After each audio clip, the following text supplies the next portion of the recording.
উপস্থিত সকলকে বিলাস ক্লাব রিসোর্টের পক্ষ থেকে সাদর আমন্ত্রণ। আজ বিশেষ করে ধন্যবাদ জানাই ইফকো, তার কর্ণধার এবং সমস্ত গেস্টদের যারা আমাকে তাদের সেবার সুযোগ দিয়েছে। আমি তাদের কাছে কৃতজ্ঞ। আমার পরিষেবা যদি তাদের ভালো লাগে সেটাই আমার পথেও। আর হৈমন্তীর সঙ্গে আমার অনেক দিনের সম্পর্ক। আমি যখনই হৈমন্তীকে ডাকে হৈমন্তী ছুটে চলে আসে আমার ডাকে। হৈমন্তী একজন সাধক, তো গানের সাধনা হচ্ছে হৈমন্তীর। হৈমন্তী গান নিয়ে পড়ে আছে আজীবনকাল। হৈমন্তী গান ছাড়া কিছু জানে না। বিশেষ করে যত শিল্পীর সঙ্গে আমার পরিচয় হৈমন্তী তাদের থেকে অন্যতম। এটুকু সবার সামনেই বলতে পারি যে হৈমন্তীর সঙ্গে আমার হৃদয়ের সম্পর্ক, হৃদয়ের সম্পর্ক। আপনাদের হৈমন্তীর গান ভালো লাগবে। আজকে যারা ইফকোর প্রোগ্রাম যারা আমাকে অ্যারেঞ্জ করতে বলেছিলেন, তখন আমার প্রথমেই তাদের কথা শুনে হৈমন্তীর কথা মনে পড়েছিল। আমি বলেছিলাম এমন একজন শিল্পীকে আপনাদের এনে দেবো যার গান আপনাদের ভালো লাগবে, নো ডাউট। থ্যাংক ইউ সবাইকে। এনজয় করুন হৈমন্তীর প্রোগ্রাম। হৈমন্তী আবারও বারবার বিলাসে যেন আসে এবং ইফকোর কর্ণধারদের জন্য স্বাগত। আপনাদের দরজা সব সময়ের জন্য খোলা। বিলাস। ধন্যবাদ, ধন্যবাদ ইফকোকে, ধন্যবাদ বিলাসকে, যারা এখনো মাটির সঙ্গে নিজেদেরকে জুড়িয়ে রাখতে চান। তো সেই রকম ভাবে আমি একটা চক আউট করেছি। আমি কিছু সাধন তত্ত্বের গান শোনাবো, কিছু ভাব তত্ত্ব শোনাবো।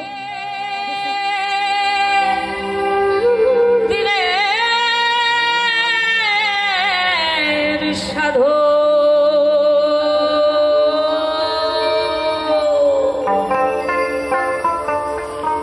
কেন জানলে না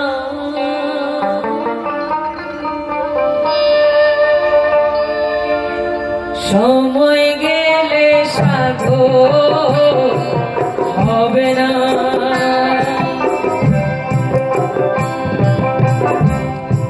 সময় গেলে সাধো হবে না।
পেটে মরে।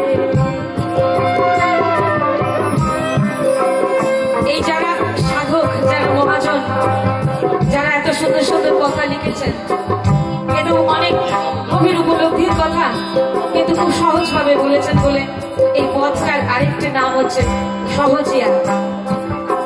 সহজ কথায় বলছে, মহাজন বলছে যে অসময়ে কৃষি করলে মেছামেছি খেতেই পড়ে। মানে যখন আউশ ধানের সময় তখন আউশই চাষ করতে হবে, আমাদের সময় ধান চাষ করলে সেটার ফলন হবে না। তাই সাধক বলছেন অসময়ে কৃষি করলে মেছামেছি খেতে পড়ে।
গেল মৌনী অমাবস্যা, কিন্তু সাধক যে অমাবস্যা পূর্ণিমার কথা বলছে সে তো দেহে হয়, তাও আবার নারী দেহে।